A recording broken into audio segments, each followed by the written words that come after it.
who are keenly interested in the issues that Kashmiri people are facing now and have done over several decades now, but particularly the issues that have been faced since August last year. Our focus has been, over the last couple of years since I have been chair of this group, on human rights violations on both sides of the line of control. And we sought to come to visit Pakistan and Azad Kashmir so that we could understand in more detail about what was happening, to speak with people there, officials, but also, as I say, real people to get their experiences. We also sought to visit India and Jammu and Kashmir. Unfortunately, that hasn't happened, but hopefully in the future it will. I can report from our discussions just now, I am very, very grateful, and I mean this very sincerely, to the Foreign Minister. He was incredibly open, as were his officials, about what's happening. And we really pressed the Foreign Minister for answers to specific questions and points that were raised in the last UN human rights report. And I invite anybody who hasn't read that report to do that. And he was very forthcoming. And I particularly welcome the move that he said that he was going to be taking, that there should be a third UN report on human rights issues across both sides of the line of control, and that he will do what he can to facilitate the UN High Commission Human Rights Commission actually coming to Pakistan and enabling them to see for themselves and not just look at documentary evidence. So once, that is fantastic news, and again, I think it shows the openness and the progressive approach that has been taken by Pakistan on this issue, and I hope India will reciprocate as well. Thank you so much. Bismillah ar-Rahman ar-Rahim. Can I also take this opportunity firstly to thank the Foreign Minister and the Government of Pakistan for facilitating this trip. As the Chair has already made clear, we are an independent group of cross-party parliamentarians with one intention, which is to explore and look at the human rights abuses on all sides of the line of control. And as in previous visits, we have asked both the Government of Pakistan and the Government of India to allow us to come. Tragically, this is not the first time that the Government of India have not just not allowed us, but actually not got back to us, whilst the Government of Pakistan has. And I want to say this is a flashpoint in the Kashmiri struggle. We see today over 6 months, and still we see a draconian blockade that continues to affect the sons and daughters of Kashmir, whether that's regard to the food or medicine shortages or the other restrictions at the moment. And I say this, I use this media platform again today on behalf of the All-Party Parliamentary Group, is if there is nothing to hide, then please allow us to visit that region. We are an independent group, and if you are confident, then please allow us that opportunity to visit so we can see for ourselves.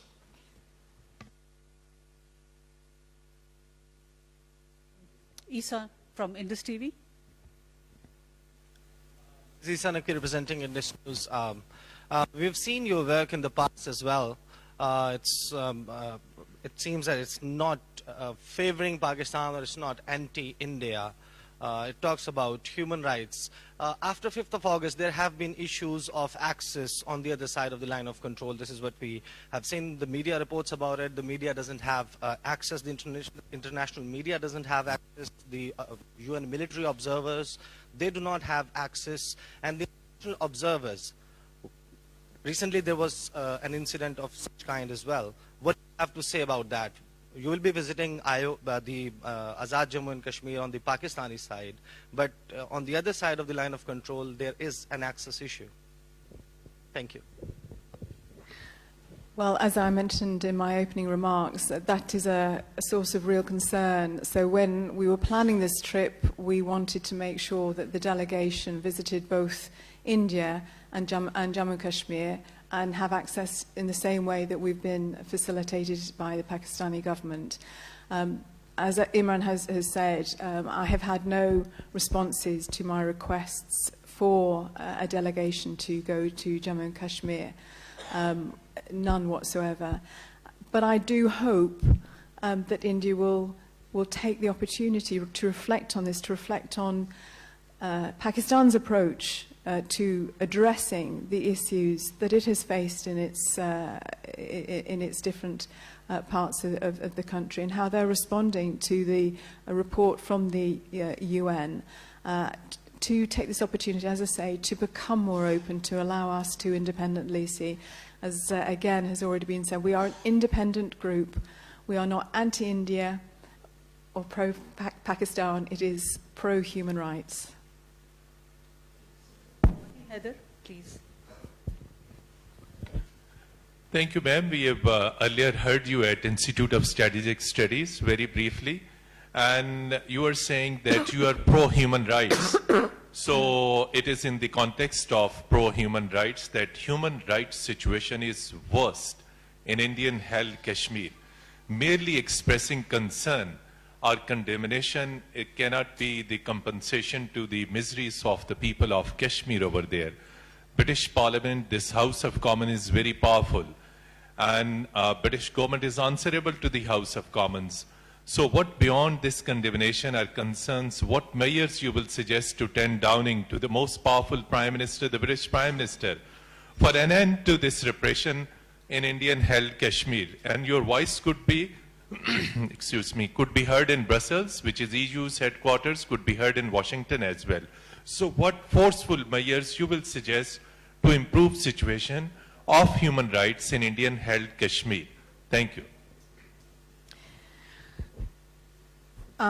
Please don't be under any illusion that we are not doing that. So I met last week with the Foreign Minister, and I think there are issues, and I know my Conservative colleagues who are in this delegation will be reporting back to their party as well. There's no doubt that it has not gone unnoticed in terms of what is happening in Jammu and Kashmir. This is certainly, we are not here for, as I say, a sightseeing trip or just to look at what's happening and do nothing. We are here because we are acutely aware from our members within our own constituencies that are having family members that they can't get in contact with. They are really concerned. They're coming to our constituency surgeries. So we are I raised 10 days ago the issue about 13,000 young boys who've been detained according to the National Indian Women's Federation. We are constantly raising this.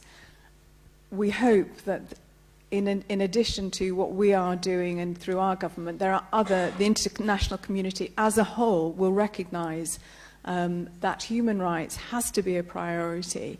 The priority is not just about trade, it is also about the rights of all citizens within sovereign nations. And there is an obligation under the UN Convention of Human Rights for us all states, to call other states when we feel that that's not happening. Anas Malik. Thank you so much. It's a two-part question for both the Honourable Foreign Minister and the Honourable MP. Firstly, the Indian Foreign Minister at the Munich Security Conference, he remarked that one of the two democracies will be settling the Kashmir dispute. Which democracy would it be, in your opinion, both? Number one. Number two, precisely for this group, the Indian side has always maintained that, quote-unquote, Kashmir is an internal matter.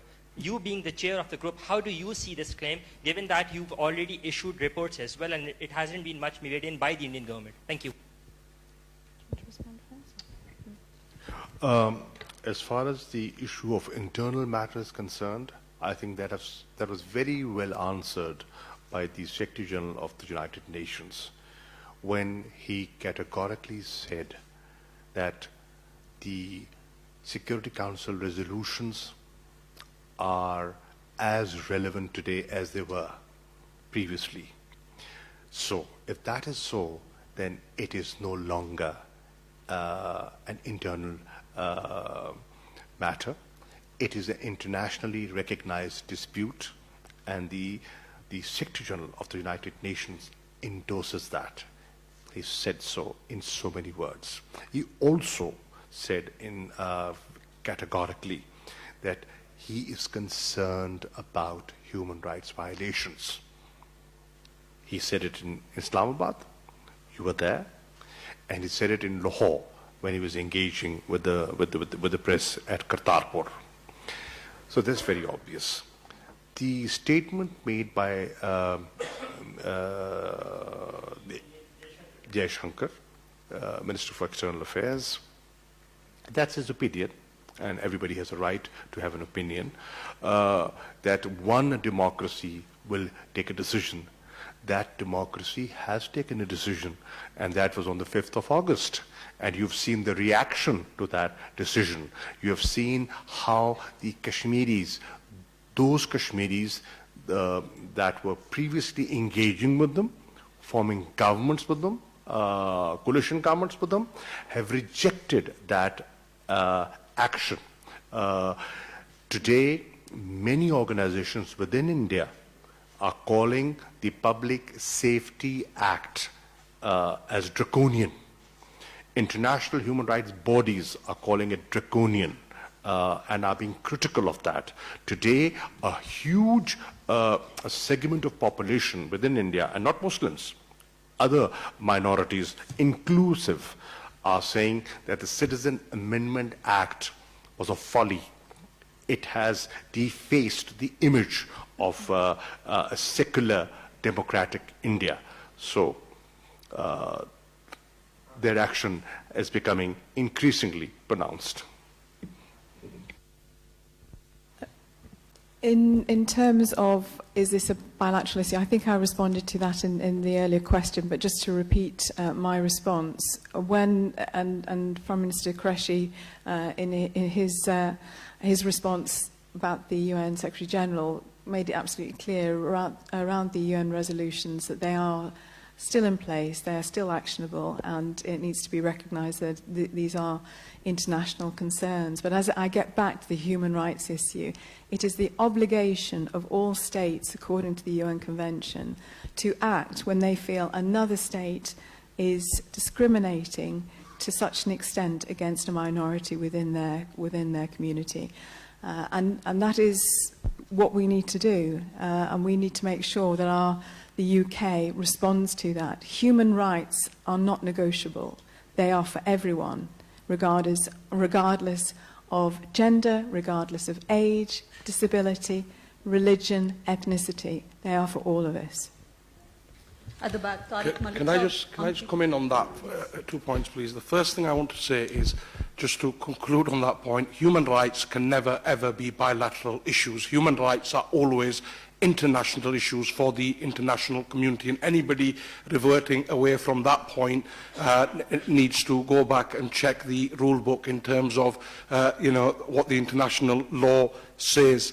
The other point the Foreign Minister raised, the Indian Armed Forces Special Powers Act and the Public Safety Act are both draconian legislations that are recognised again in international law as illegal, and therefore the international community again has an obligation to call those things out. And one of the things we in the UK have a moral and historic duty about this issue, and we can't shy away from that issue. We must come out, and governments of all stripes, quite frankly, have shied away from that issue, and they must be bolder, and we must help to assist resolve that.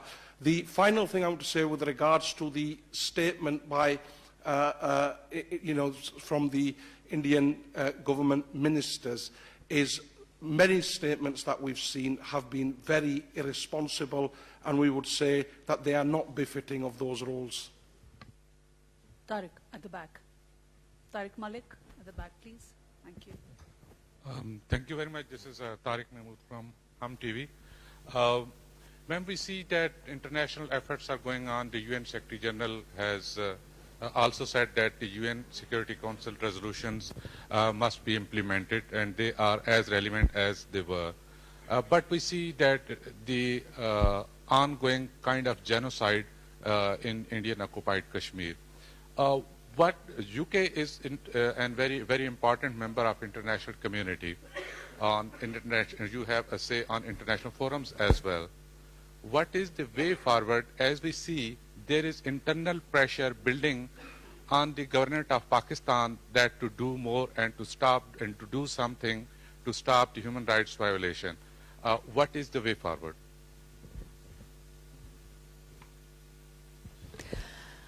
I need to make it clear, we're not here representing the British government. We are an all-party group. What we can do is put pressure on the British government, and I mentioned the meetings that we have had already with the Foreign Minister, and we will continue to do that. And there are a whole host of ways that we have previously drawn attention to the issues that are being faced across the line of control, as I say, but particularly in Indian occupied Kashmir. And we will continue to do that. But I cannot speak on behalf of the British government. That's not our role. We are an independent group of parliamentarians from all parties who believe that the issues in Kashmir are really important, and as I say, particularly in terms of human rights. मैंने इनसे जो गुफ्तगू की ऊपर मैंने इनसे ये गुजारिश की कि मेरा पिछले 6 माह का तजर्बा जो है 5 अगस्त के बाद मैं मुख्तलिफ गवर्नमेंट से इंटरेक्ट किया है, फॉरेन मिनिस्टर से इंटरेक्ट किया है, और वो एतराफ़ करते हैं कि जो कुछ हो रहा है बेखबर नहीं है, बाखबर हैं, लेकिन मसलहतन खामोश हैं। कमर्शियल इंटरेस्ट है, बहुत बड़ी मार्केट है, मंडियों की तलाश है और मफादात हैं। मैंने इनसे गुजारिश की है, क्योंकि ये हुकूमत की नुमाइंदगी नहीं कर रहे। As you said, they are not representing the government, they are representing the parliament and the people. हमें उम्मीद है पार्लियामेंट से, और मैं इनकी मौजूदगी में मीडिया से ये कह रहा हूं कि हम तवक्को कर रहे हैं हाउस ऑफ कॉमन्स से, हम तवक्को करते हैं यूरोपियन पार्लियामेंट से, हम तवक्को करते हैं यूएस कांग्रेस से कि जिस तरह पाकिस्तान की पार्लियामेंट ने यके बाद दीगर 2 जॉइंट रेजोल्यूशंस पेश किए हैं. We have had 2 joint resolutions across the party divide in our parliament in a joint session. Both houses, in Senate and National Assembly, unanimously passed those resolutions on human rights violations and other things. जिस तरह हमने वो किए हैं, आप भी अपनी parliament से आवाज उठाइए, क्योंकि अल्टीमेटली हुकूमतें बनाती और गिराती पार्लियामेंट्स हैं, और ये पॉलिसी मेकर्स हैं, ओपिनियन मेकर्स हैं, इनकी आवाज में वजन है. एक मेरी तवक्को है, मेरी ख्वाहिश है कि पार्लियामेंट्स जो हैं और पार्लियामेंटेरियंस, मैंने इनको कहा मैं आज वजीर खारजा हूं, कल नहीं होऊंगा, पर मुझे सबसे बड़ा जो फख्र है बुनियादी तौर पे कि I am a parliamentarian first and foreign minister second. So parliament को आवाज उठानी चाहिए, दुनिया की पार्लियामेंट्स को आवाज उठानी चाहिए. एक. नंबर 2, ह्यूमन राइट्स की मसला है तो इंटरनेशनल ह्यूमन राइट्स ऑर्गेनाइजेशंस आवाज उठा रही हैं, उनकी आवाज पर तवज्जो देनी चाहिए हुकूमतों को.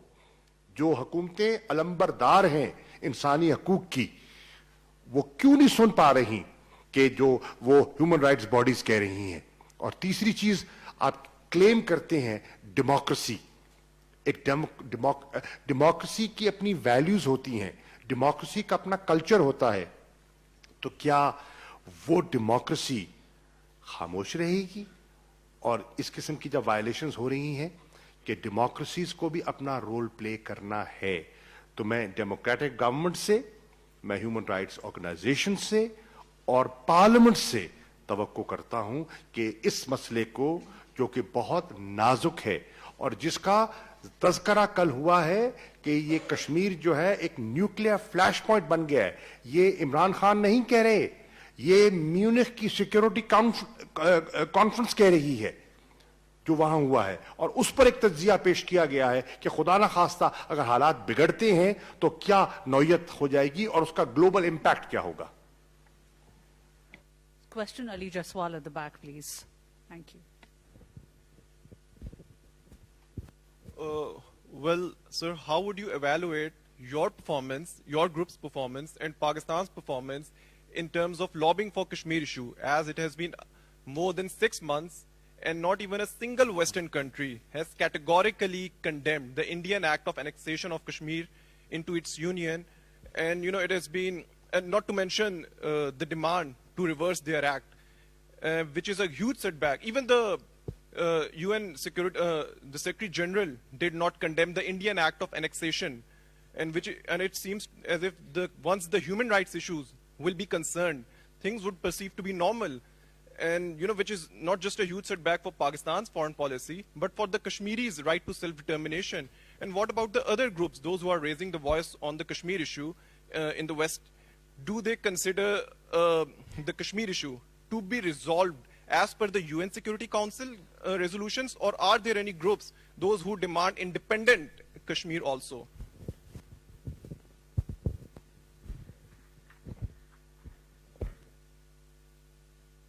Where do you want me to begin? If it was more like a statement than a question, but I'll try and pick the question out of the statement. You see, you have to build on a situation that had not been discussed for years, an issue that was a live issue, a very real issue, but was put on the back burner because the world was involved in other things, and Pakistan was involved in fighting extremism and terrorism, on the Western side. After 54 years, we have gone back to the Security Council. A beginning has been made. The Secretary General, how many Secretary Generals even said that prior to this Secretary General? Recall and rethink, and you will understand it takes time. It takes time. It's a long haul. I wish it could be solved like that. Who would be happier than myself? But you have to chip. You have to continue chipping. And obviously, this just cause, sooner or later, the world will realize that they cannot ignore this very, very serious issue. And the people of Kashmir, I think, the people who are paying a huge price through their personal sacrifice, will not let that happen. Thank you very much. Can I respond to that question? So can I just respond to that? Because I share the frustration. I share the frustration in the question or in the statement that was made. But as Foreign Minister Qureshi has just said, look, this is the longest running land dispute in the world. It has been escalated by India in terms of the actions that they took on the 5th of August. We are here to, again, bring focus to that. And there is commitment from the Pakistani government to do the right thing, to allow human rights organisations in, to have a third report, and to make that difference. We, as a group of parliamentarians, will take this back and our observations back to lobby our government. But, with the geopolitical significance of two nuclear powers at loggerheads with each other, I think, the sentiment in the comment wasn't particularly fair.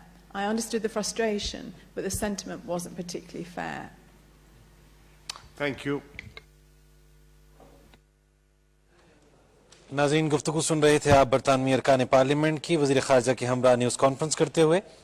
وزیر خارجہ کا یہ کہنا تھا کہ مقبوضہ کشمیر میں مسلسل کرفیو ہے، اور اس موقع پر برطانوی لیبر پارٹی کی رکن پارلیمنٹ جو کہ چیئرپرسن ہیں آل پارٹی پارلیمانی گروپ برائے کشمیر ڈیبی برہماس، ان کا یہ کہنا تھا کہ پاکستان کے مثبت رویے کا خیر مقدم کرتے ہیں۔